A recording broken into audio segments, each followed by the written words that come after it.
Bismillahirrahmanirrahim. Assalamualaikum warahmatullahi wabarakatuh.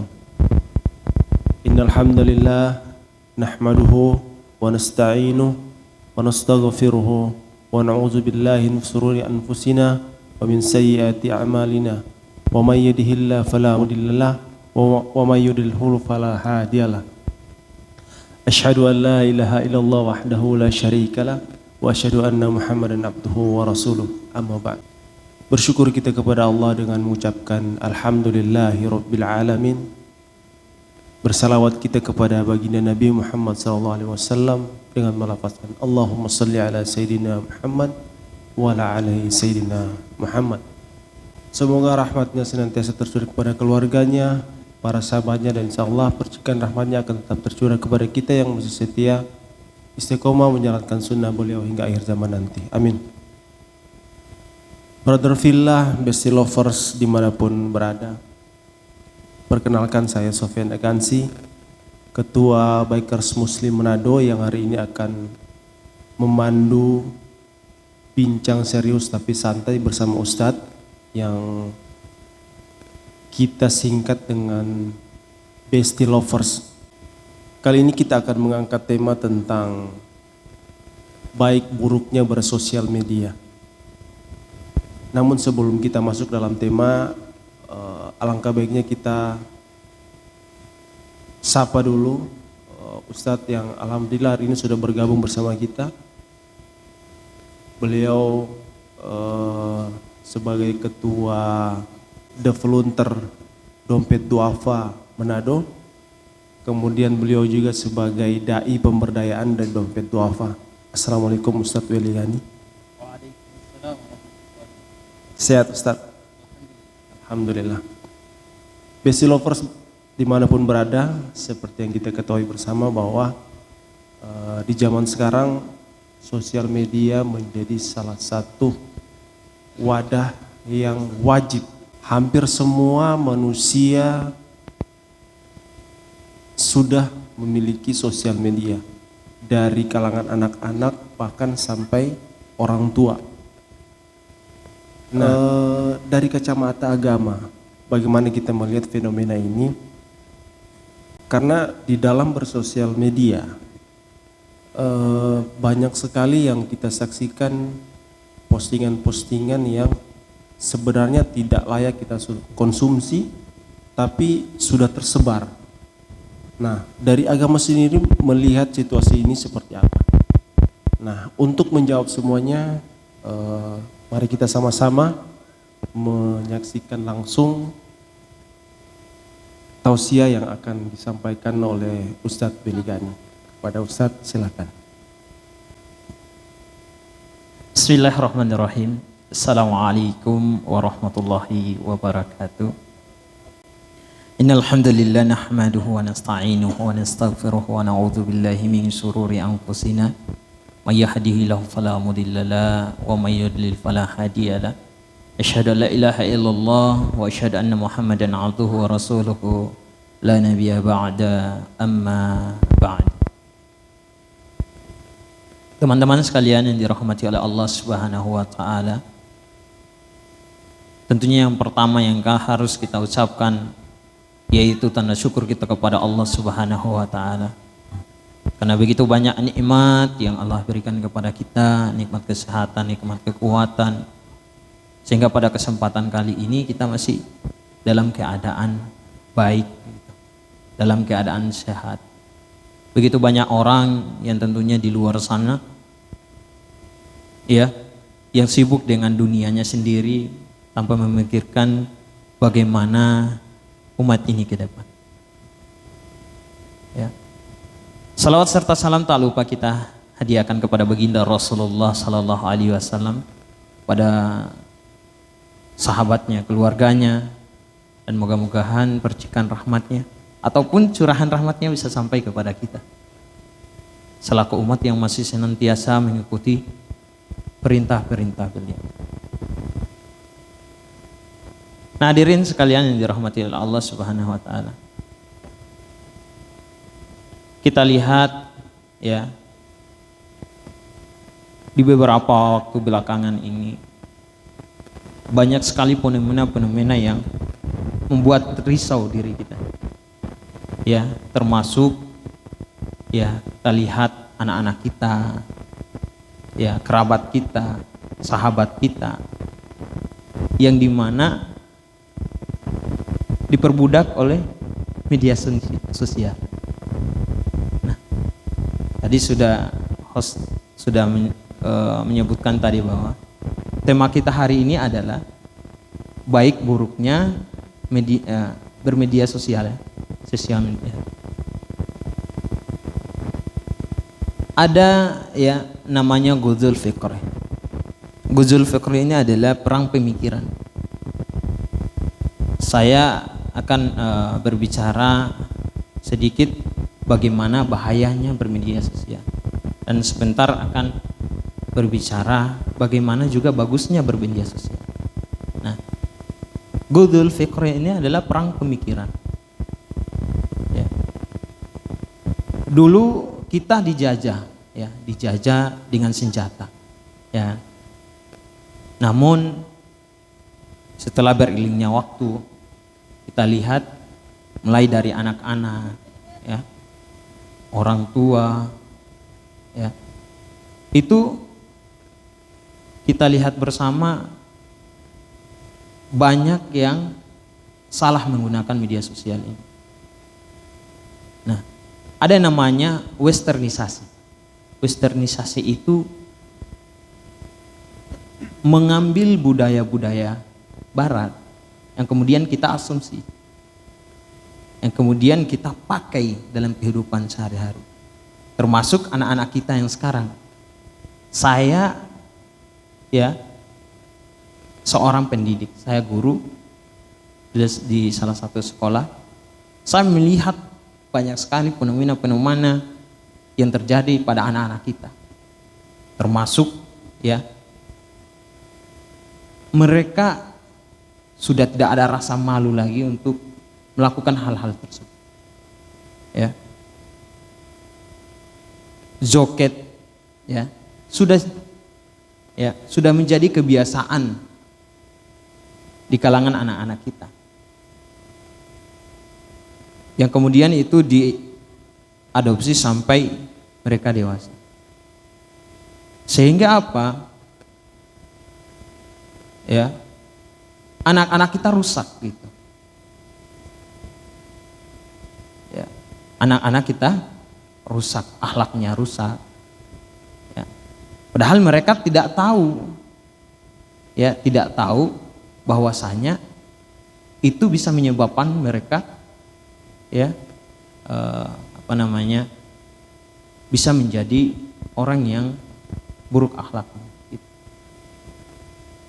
Kita lihat ketika kita datang, ya, sama-sama misalnya di pengajian, ya, misalnya di perkumpulan, atau kita janjian dari rumah bersama-sama. Nah, masing-masing kita sibuk dengan handphone kita masing-masing gitu. Ini artinya apa? Ya, secara perlahan sedikit demi sedikit kita tidak mementingkan pertemuan itu. Bahkan kita hanya hidup di dunia maya gitu, sendiri. Nah, bahayanya anak-anak kita apa? Setelah mereka mengonsumsi ya namanya budaya-budaya barat sana, ya, mereka sudah lupa untuk belajar, ya, sudah lupa untuk belajar, sampai mereka bisa durhaka kepada kedua orang tuanya. Ya, banyak sekali fenomena-fenomena lagi yang lain. Ya, fokus mereka untuk belajar sudah nggak ada lagi. Ya, beberapa kali saya menegur anak-anak yang saya didik untuk senantiasa mereka perhatian terhadap apa yang saya sampaikan, tapi apa yang mereka katakan terserah Ustadz mau ngomong apa gitu loh. Ustadz mau ngomong apa saja terserah. Yang jelas ini mainan saya. Mau lapor orang tua saya terserah, silakan. Nah ini kan sudah kebablasan gitu. Nah ini yang harus kita jaga. Generasi-generasi kita yang ke depan ini kita harus jaga. Kemudian apa lagi? Misalnya ada tugas-tugas yang diberikan kepada anak-anak kita di rumah. Nah, kebanyakan mereka tidak mengerjakan itu, tidak mengerjakan tugas-tugas yang diberikan oleh guru. Nah, ini juga kan salah satu hal yang dulunya itu siswa itu takut kepada guru, tapi sekarang, nah malah guru yang diancam oleh siswa. Nah ini bahaya juga. Maka salah satu solusinya adalah masukkanlah anak-anak kita ke pesantren. Pesantren-pesantren silakan dimasukkan ke pesantren-pesantren. Supaya apa? Terjaga aktif daripada hal-hal keburukan seperti itu. Itu salah satu buruknya daripada media sosial yang dimana dianut oleh anak-anak yang kemudian dia tidak tahu daripada sebenarnya itu akan merusak dirinya sendiri. Kemudian bagaimana supaya kita bermedia sosial dengan baik? Nah, maka tidak luput dari peran daripada orang tua. Ya, peran daripada orang tua. Maka untuk anak-anak, ya, maksudnya peran dari orang tua untuk anak-anak. Nah, sekarang kan media sosial sudah ada ya pembatasan umur ketika mereka melihat misalnya YouTube. Itu kita bisa membatasi itu, ini untuk anak-anak, ini untuk orang dewasa dan sebagainya. Kita bisa mengawasinya dari situ. Kemudian bisa mengalihkan mereka, ya anak-anak itu bisa mengalihkan mereka kepada tontonan-tontonan yang bagus begitu. Kemudian untuk orang tua, ya sekarang ini ya banyak sekali yang namanya berita-berita yang hoax, ya berita-berita yang palsu gitu. Nah berita-berita yang palsu ini tentunya kita harus tabayun terhadap berita-berita yang ada. Jika ada suatu berita yang datang kepadamu, maka lihat dulu, cek dulu, tabayun dulu, baik enggak ini berita, betul enggak berita ini. Kalau baik, bermanfaat buat kita, bisa kita share. Tapi kalau buruk, ya mendingan kita lewati aja begitu, nggak usah kita kita lihat, kita tonton dan sebagainya, karena akan berpengaruh kepada diri kita juga. Nah mungkin nanya itu dulu Kate Sofyan dari saya mengenai tentang bagaimana itu menggunakan media sosial dengan baik, ya, atau baik buruknya media sosial, ya. Oke, terima kasih Ustadz atas pemaparan masalah baik dan buruk bermedia sosial. Jadi mungkin dari teman-teman kru ada pertanyaan.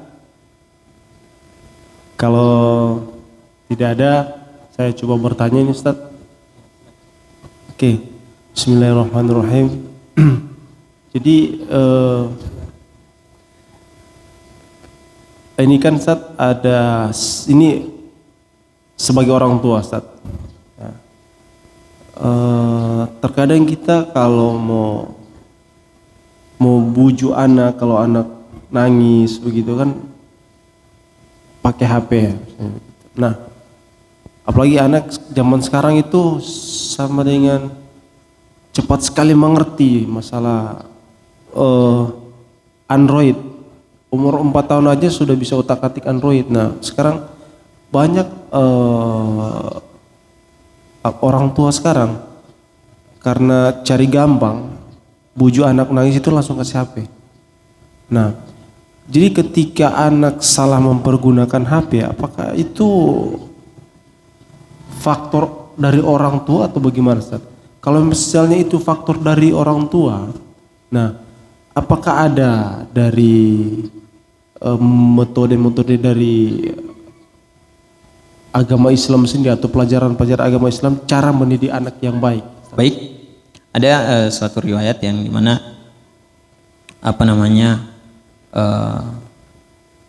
yang mengatakan seperti ini. Didiklah anakmu 45 tahun sebelum dia lahir. Nah, gimana ini? Ternyata yang dimaksud di situ adalah diri kita sendiri. Ya, disuruh didik dulu diri kita sendiri, yang kemudian ketika kita baik, nanti itu akan diadopsi oleh anak-anak kita. Nah, bagaimana cara mendidik anak dengan baik? Nah, kebetulan saya juga belum punya anak, tapi karena saya seorang pendidik, ya, seorang pendidik, dan juga banyak sekali anak-anak saya, anak-anak didik saya. Nah, teman-teman sekalian dirahmati oleh Allah Subhanahu wa taala, maka yang pertama adalah ketika kita punya anak masih kecil ini, kita sudah biasakan dengan hal-hal yang baik dulu. Ini masih kecil, ya. Sehingga dia sampai dewasa, dia akan terbiasa dengan hal-hal yang baik. Bukankah ada suatu riwayat yang dimana disuruh pukul itu anak itu ketika dia sudah umur 10 tahun. Kalau nggak mau sholat, ya, disuruh pukul. Tapi bukan pukul pakai kayu, tapi pukullah dengan nasihat. Nah, bagaimana caranya? Perlihatkan diri kita kepada dirinya bahwa kita adalah orang yang baik, sehingga dia bisa melihat, ya. Karena di dalam ruang lingkup keluarga itu, yang pertama yang dia pelajari adalah keluarganya sendiri itu. Bagaimana perilaku ayahnya, bagaimana perilaku ibunya, kemudian bagaimana perilaku kakak-kakaknya. Nah, maka kita harus memperbaiki diri terlebih dahulu, kemudian berbicara. Bagaimana pengaruh-pengaruh media sosial pada anak kita yang kemudian kita ketika dikasih handphone, kemudian di situ ada hal-hal yang buruk yang bisa mempengaruhi dirinya. Maka salah satunya yang tadi, kalau dia masih umur misalnya masih belum terlalu paham untuk menggunakan media sosial, maka batasi. Ada kan sekarang di YouTube itu sudah ada pembatasan ketika anak melihat, dibatasi supaya gambar-gambar yang tidak senonoh itu tidak tampil di handphone kita, begitu. Itu untuk cara bagaimana mengatasi supaya anak kita tidak terjerumus ke sana. Yang kedua, cara mengatasinya adalah masukkan anak kita ke dalam pesantren. Kalau di pesantren ya kayaknya nggak bisa bawa handphone. Yang kemudian kegiatannya adalah kegiatan yang baik-baik, gitu. Mungkin itu solusi dari saya sih, ya. Meskipun saya belum punya anak, jujur saya belum punya anak, tapi kalau misalnya berbicara tentang anak didik, insya Allah saya ada beberapa anak didik, ada 2 sekolah di mana tempat saya mengajar, ya. Nah, kemudian saya mendapatkan fenomena-fenomena itu, maka itulah solusi saya buat mereka, begitu. Oke, baik, terima kasih Ustadz Willy Ghani atas waktunya hari ini. Insya Allah kita akan bertemu lagi di hari yang sama, di waktu yang sama, di tempat yang sama, dengan tema yang sama, tapi mungkin dengan ustadz yang berbeda. Nah, jadi Best Lovers minggu depan kita akan bahas lagi tema ini tentang baik dan buruk bersosial media bersama Ustadz Muyasir. Nanti jangan lupa di channelnya di comment, like, and subscribe. Jangan lupa terus dukung program kita Best Lovers. Ini program dakwah Semoga apa yang kami sampaikan nanti, apa yang Besti Lovers dengar bisa bermanfaat juga buat kita semua. Kami kru Besti Lovers mengucapkan jazakumullah khairan kasiran. Assalamualaikum warahmatullahi wabarakatuh.